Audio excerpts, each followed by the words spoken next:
bersama saya Ibu Maria Immaculata Layan SPD dalam materi pembelajaran agama Katolik dengan materi bersikap kritis dan bertanggung jawab terhadap media massa.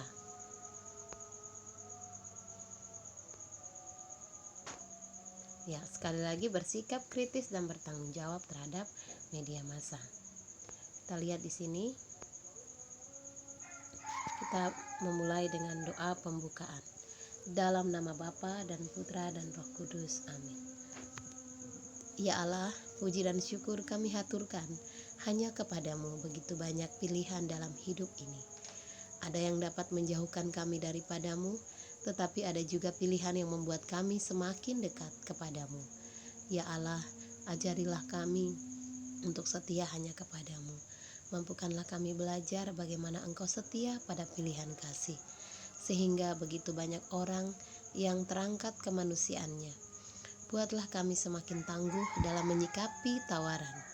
Buatlah kami semakin dewasa dengan tantangan itu. Buatlah kami semakin bertanggung jawab terhadap tugas kami. Demi Kristus Tuhan kami. Amin. Dalam nama Bapa dan Putra dan Roh Kudus. Amin. Kita lanjut. Pendalaman mendalami berbagai pengaruh media dalam kehidupan sehari-hari. Kita lihat di sini ada gambar pengaruh media massa. Yang pertama adalah gambar seorang ibu, kalian lihat menyetir mobil lalu sambil main HP. Di depannya ada yang mau menyeberang. Nah, seringkali hal ini menyebabkan kecelakaan. Yang kedua ada seorang anak remaja, dia sambil makan dia main HP, entah main game atau melihat status. Jadi ini hal-hal yang kurang baik ya. Berikut adalah foto selfie. Nah, yang suka foto selfie boleh-boleh saja, tidak ada yang melarang. Tetapi kalau terlalu berlebihan juga kurang bagus. Terlalu berlebihan artinya nanti dia menjadi terlalu percaya diri. Baik. Sekarang Ibu minta kalian menyimak video berikut ini.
salah satu video di mana seorang remaja menjadi korban media sosial, terutama HP. Dia hanya sibuk dengan HP tanpa berinteraksi dengan orang lain. Akhirnya dia mengalami depresi, stres, bahkan tidak punya teman. Ya, ibu harap kalian tidak seperti itu. Kalian menjadi anak-anak yang bisa kritis dalam mengkaji tentang media. Kita lanjutkan. Pandangan gereja Katolik tentang media komunikasi sosial. Kalian bisa lihat di sini ada 2 artikel. Artikel dari Dekrit tentang komunikasi sosial artikel 9 dan artikel 10. Artikel 9 mengatakan bahwa kewajiban-kewajiban khusus mengikat semua penerima, yakni para pembaca, pemirsa, dan pendengar yang atas pilihan pribadi dan bebas menampung informasi-informasi yang disiarkan oleh media. Wajib ya. Yang kedua, hendaklah mereka menghindari, ini yang penting, menghindari apa saja yang bagi diri mereka sendiri menyebabkan atau memungkinkan timbulnya kerugian rohani yang dapat membahayakan sesama karena contoh yang buruk. Mungkin contoh seperti video tadi ya.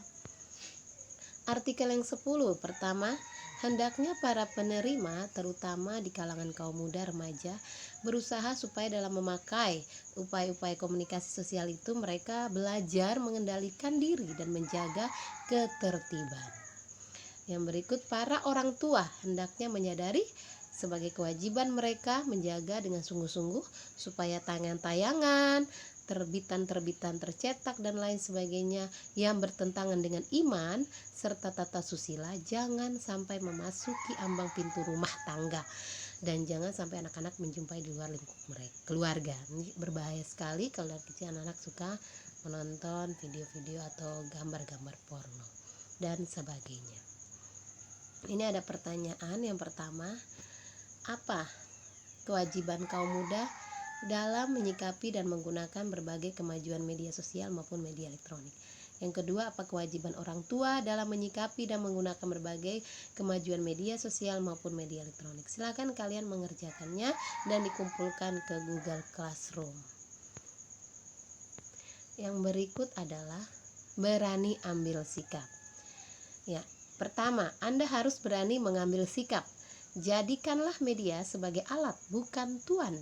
Demikianlah penegasan Ketua Komisi Sosial Konferensi Wali Gereja Indonesia atau Komsos KWI, Insinyur Hilarion Datus Legap PR, mengatakan bahwa media bukan segala-galanya yang harus melampaui hati nurani, akal budi sehat, dan kebutuhan konkret manusia yang menggunakannya.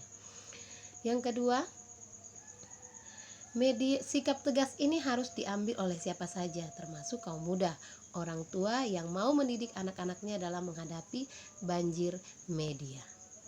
Lalu yang ketiga, Monsinyur Datus mengajak semua pihak untuk tidak bersikap panik menghadapi banjir media. Yang penting adalah anak-anak harus dilatih untuk bersikap kritis dan orang tua juga harus menyediakan waktu untuk anak-anaknya. Kita lanjut. Nah, ini ada tugas, silakan kamu kerjakan dan akan kamu kumpulkan. Kita baca dari Injil Markus bab 2 ayat 23 sampai 28. Ini tentang hari Sabat. Silakan kamu membacanya, merenungkannya di dalam hati.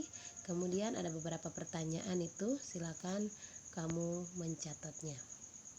Yang pertama, apa yang kalian pahami dari pernyataan jadikanlah media sebagai alat, bukan tuan, ya. Media bukan segala-galanya, harus melampaui hati nurani, akal budi sehat, dan kebutuhan konkret manusia yang menggunakannya. 2. Monsinyur Hilarion Datus juga menekankan perlunya bersikap kritis terhadap media. Dengan cara bagaimana sikap itu kita wujudkan, ya.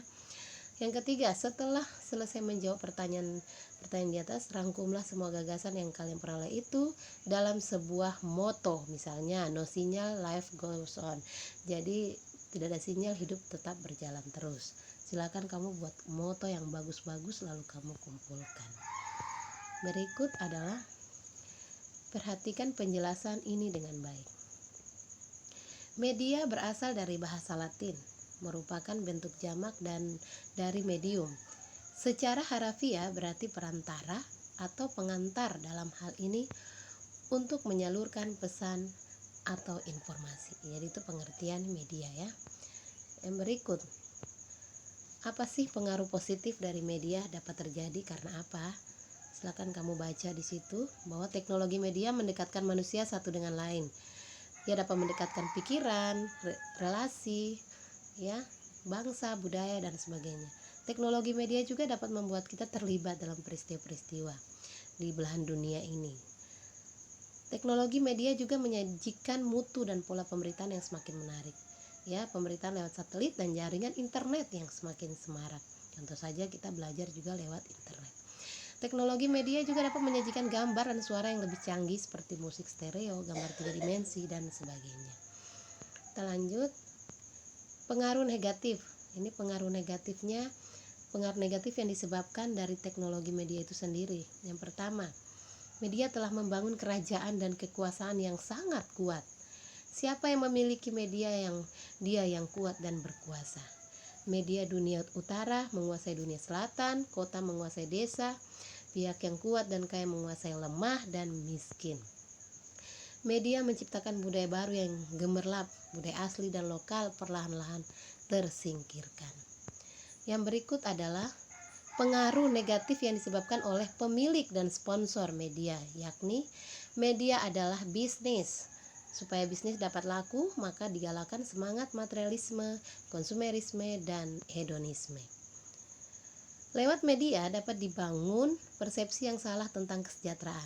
Kesejahteraan berarti memiliki materi sebanyak-banyaknya. Manusia tidak lagi dinilai dari karakter dan dedikasi, tetapi dari apa yang dia miliki, rumah, mobil, uang, dan sebagainya. Seperti yang dipromosikan pada iklan-iklan di media. Yang berikut, lewat media dapat diciptakan stereotip tentang tokoh kecantikan, model, dan sebagainya yang akan ditiru oleh khalayak ramai, misalnya model rambut 2021 atau model pakaian dan sebagainya yang begitu cepat ditiru. Yang berikut, lewat media dapat diciptakan sensasi, tantangan seks, kekerasan, dan horor yang mungkin sangat disenangi oleh para penonton. Pemilik, penguasa, dan sponsor media dapat melakukan berbagai rekayasa dan trik demi kepentingan bisnis dan politik. Yang berikut adalah pengaruh negatif yang tidak disengaja. Pertama, jadwal hidup dan kerja kita menjadi tidak teratur, banyak waktu tersedot untuk menonton atau mendengar siaran media. Komunikasi antar pribadi dalam keluarga berkurang. Kecanduan dan keterlibatan pada kekerasan, seks bebas sering ada hubungannya dengan siaran TV atau chatting di internet atau HP atau SMS. Arus urbanisasi sering disebabkan oleh tayangan yang glamor tentang kehidupan kota. Oleh karena itu, kita harus tetap kritis terhadap media dan pandai-pandailah kita menggunakan media untuk kepentingan kita dan masyarakat atau umat. Menghayati penggunaan media secara bijaksana, silakan kita membaca dan merenungkan kutipan berikut dalam suasana hening. Seorang pakar komunikasi pernah berkata, apa yang kita ungkapkan dalam media sesungguhnya menggambarkan siapa kita, sikap kita, idealisme kita, dan tantangan kita atas kenyataan dan problematik yang ada di sekitar kita, termasuk ke dalam hidup rohani kita. Pernyataan ini hendak mengingatkan kita supaya kita berhati-hati dan bersikap kritis terhadap media. Beberapa remaja senang sekali menulis di Facebook, bahkan ada yang dalam sehari menuliskan banyak hal. Tahukah kalian apa yang dituliskan? Saya sudah ngantuk, mau bobo pulang sekolah hujan deras, anak ngapain ya? Makan dulu ya, di rumah sendirian, bete rasanya, dan yang lain. Lalu apa untungnya kamu menulis seperti itu, baik bagi dirimu sendiri maupun orang lain? Mari sudah saatnya kita menggunakan media sebagai sarana membawakan kabar gembira bagi siapapun yang akan melihat atau membacanya. Mungkin akan lebih baik bila kita menuliskan hal-hal yang dapat membantu orang berpikir dan berefleksi. Misalnya, hari ini ibuku ulang tahun. Tuhan, terima kasih atas pemeliharaan-Mu dan berkatilah kami anak-anaknya agar selalu setia mendampingi ibu di masa tuanya. Kata-kata yang indah, bukan?